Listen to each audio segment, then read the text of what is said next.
Check her phone right after this video. I guarantee you'll find something that makes your stomach drop. But first, let me teach you what to look for, so you don't miss the obvious sign she is already gone. These 11 innocent things will show you exactly how far along she is in her exit plan. Before we dive in, hit that like button if you want more raw, honest content like this. Subscribe and turn on notifications, because I'm going to keep telling you the truth that no one else will. And drop your city in the comments. I want to see how global this issue really is. And listen, if you can make it to sign number 9, I'm going to reveal the one thing we do that even we do it realize we redoing.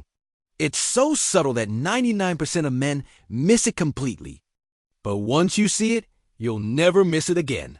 Let's get started. Look, I'm not here to bash women or create paranoia, but as a woman who's been on both sides of this, I know the patterns. When we cheat, we don't just flip a switch. It's a process. And that process leaves breadcrumbs. Today, you're learning to spot them. Sign 1, the phone flip. She suddenly starts placing her phone face down. Now, this might seem like the most innocent thing in the world. Maybe she's just trying to be more present, right? Maybe she read some article about digital detox. But here's what you need to understand. This is actually the most innocent-looking change that screams guilt. Think about it. She used to leave her phone face up, notifications visible, maybe even asked you to check her messages when she was busy cooking or driving. Honey, can you see who texted me? Was a normal request. Now it's always face down. Always. Even when she's just going to the bathroom for 2 minutes. Even when she's taking a shower and the phone is on the nightstand. Even when you're both watching a movie and there's literally no reason for privacy. From a woman's perspective, we do this because seeing his name pop up while you re-sitting right there feels like betrayal in real time. It's not about hiding the phone itself. It's about hiding the emotional reaction we'd have if he texted. That little smile that creeps across our face, that quick heartbeat, that moment where we completely forget you exist because someone else just made our day better. And here's the psychological truth. When we flip that phone face down, we're creating a physical barrier between our two worlds. The world where you exist and the world where he exists. We're compartmentalizing. And that phone position is like a little wall we've built. But here's the twist that'll drive you crazy. If you ask about it, we'll make you feel like you're the problem. It's just a phone. Why are you being so paranoid? I'm trying to be more present with you, and you're complaining. You don't trust me over something so stupid? Sound familiar? That's gaslighting 101, and we've mastered it. Sign 2, the sudden self-improvement. She starts caring about her appearance, but not for you. New workout routine, new clothes, suddenly cares about her hair again. You think, great, she's taking care of herself. But here's what we won't tell you. When a woman suddenly starts improving her appearance after being comfortable, there's usually an audience. We're not trying to look good for life. We're trying to look good for someone specific.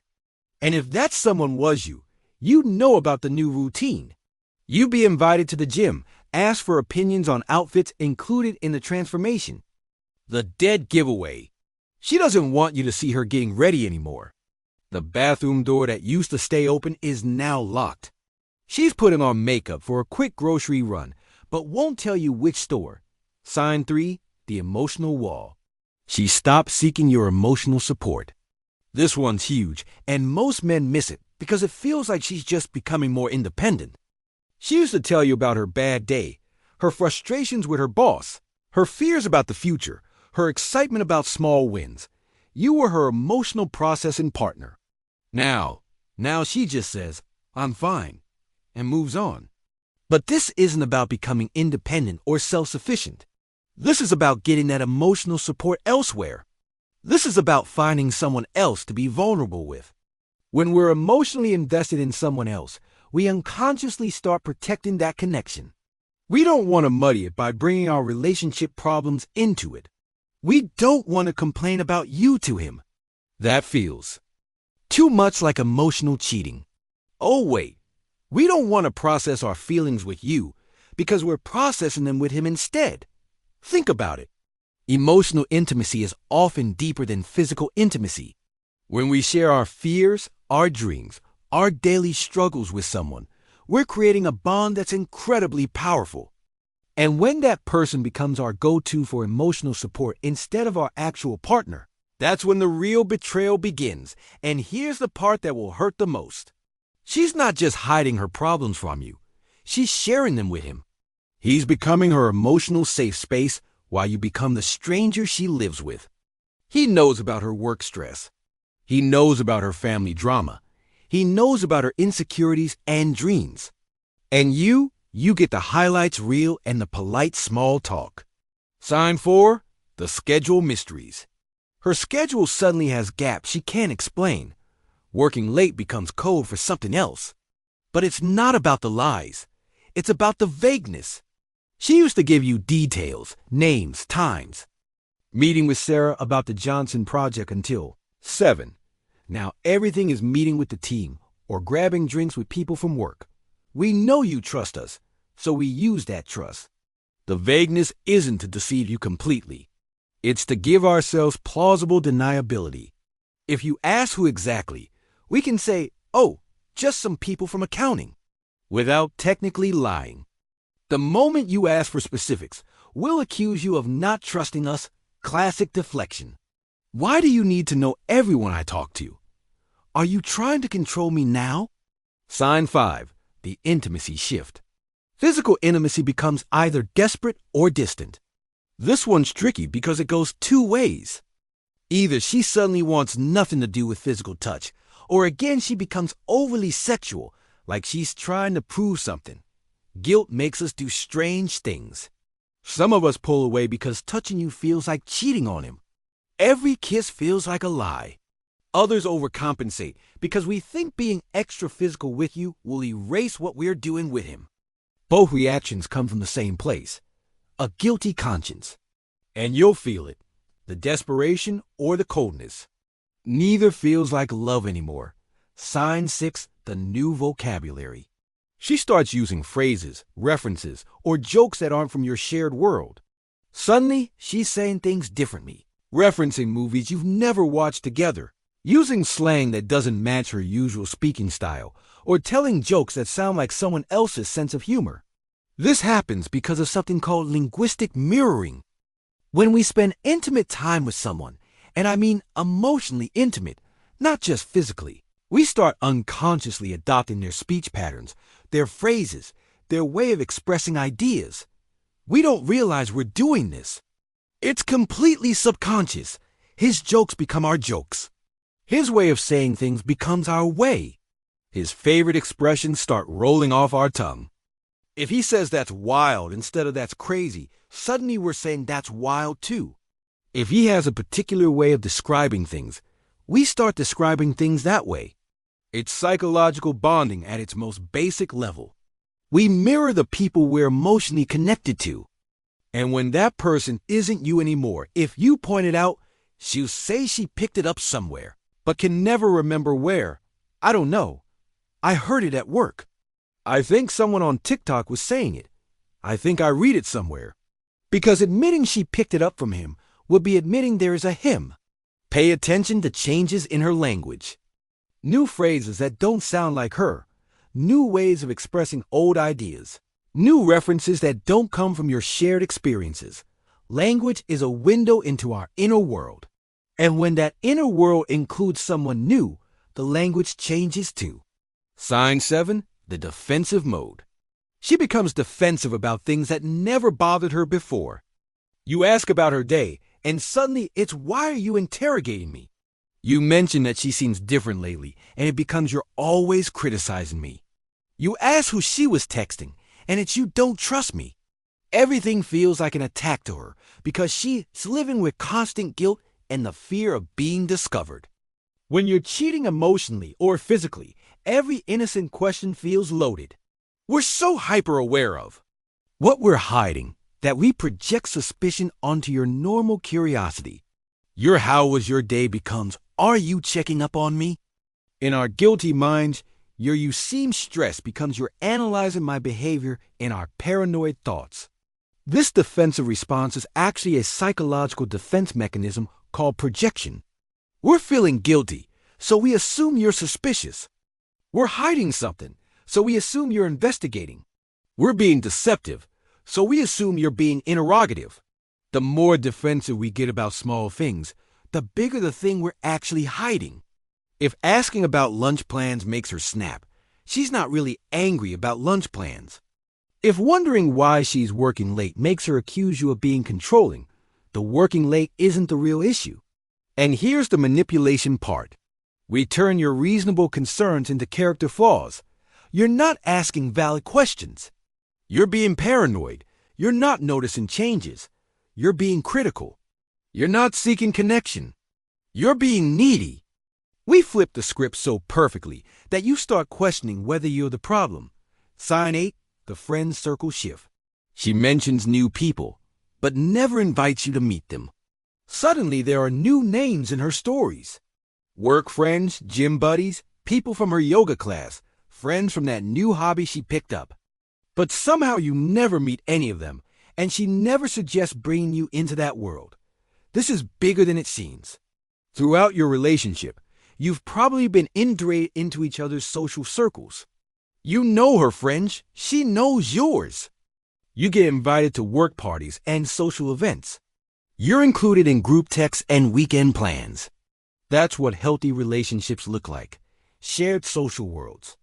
But now there's this whole new social ecosystem that you're not part of. She talks about these people like they're important parts of her life, but you've never met them. She goes to events and gatherings that you're not invited to. She has inside jokes and shared experiences with people who are strangers to you. We create these separate social worlds because we need witnesses to our lies. We need people who know us as single, available, or unhappy in our relationship. We need a social group that supports the narrative we're building about ourselves. We need friends who don't know you exist or who think you're the problem. But we can't let you into that world because you'd see the cracks in our story.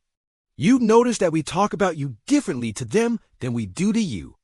You'd see that we're presenting ourselves as someone we're not when we're with you. If she's really making genuine new friends, why doesn't she want to share them with you? Why is this the first social circle in her entire life that you're completely excluded from? Why does she get uncomfortable when you ask about meeting them? Sign 9, the subconscious slip. Okay, this is the one I promised you.